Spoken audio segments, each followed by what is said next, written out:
I'm Jackie McConnell, and I've been a walking horse trainer, and I'm here to discuss the soaring problem and what me being convicted of it has done to how it's affected my life. Okay, Jackie, why don't you tell us a little bit about your background and experience with horses? How long have you been around horses? Well, I was raised on a farm, and we had horses all our life, ponies, quarter horses, and got to train walking horses in the early 60s. How old were you when you started? I started professionally in 1970. I was 18 when I graduated from high school. Did your family have walking horses? Did your daddy train or anybody else in your family? My daddy and brother. Okay.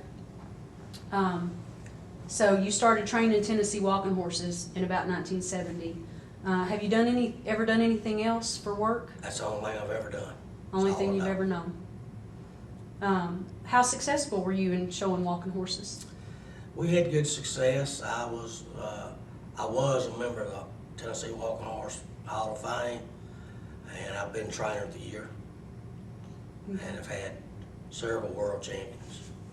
And have you always trained padded walking horses? Always padded. Okay. Was soaring an issue when you first started training? Yes, it was. Was it common in the industry? Yes, it was. What kind of soaring was used back in the old days, in the 70s? That was, just didn't take care of the horses' ankles and stuff, and just, it was bad back in the early days. Mm-hmm. How widespread was it back then? Widespread. Okay. And I think they passed the Horse Protection Act in 1970. That's right. So that was about the time you came into it. That's right. Did you see any changes after the act was passed? Yes, and see a lot more changes since having inspections. Yeah. Okay, you pled guilty to soaring horses that you trained. What effect has that conviction and the state animal cruelty conviction had on you and your livelihood and your family?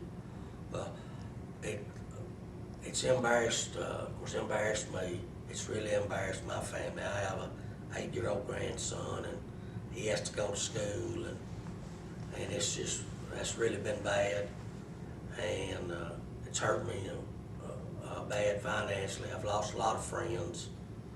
It's been hard on my health, and my self-esteem is really low.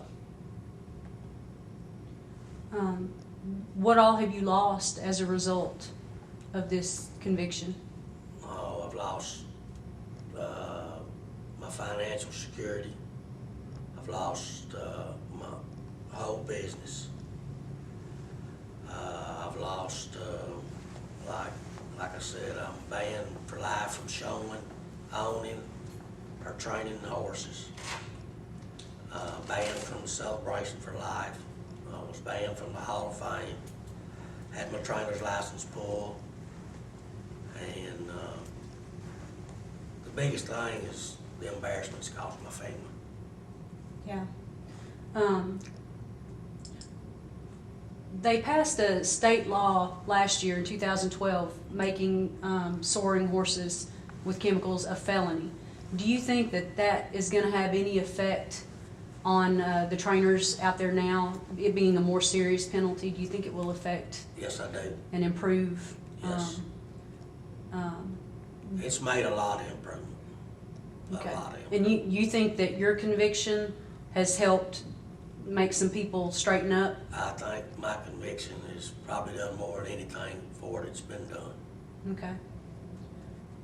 What advice would you give to trainers that are still using illegal training methods like the caustic chemicals and pressure shoeing? I would totally advise against it. Okay. It's just not worth getting caught. I'm living proof of it, what it's done to me. Because I love the horses. And it's just...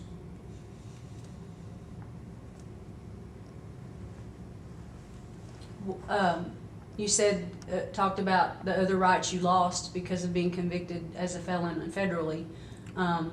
what are some of those, you know, you can't vote, Can't vote. can't have a gun. Of course, I never had a gun, but I couldn't have a gun, and, of course, I'm on house arrest. I've lost my freedom, you know. That took all that away from you. You used to get nothing going every day, and you get up and you can't go. It's a real eye-opener.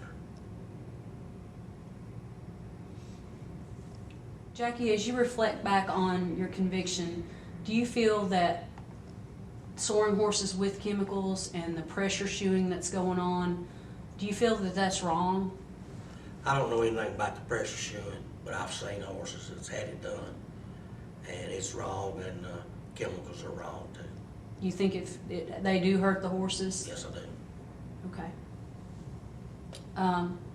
Is there anything else that you would like to tell us or the public?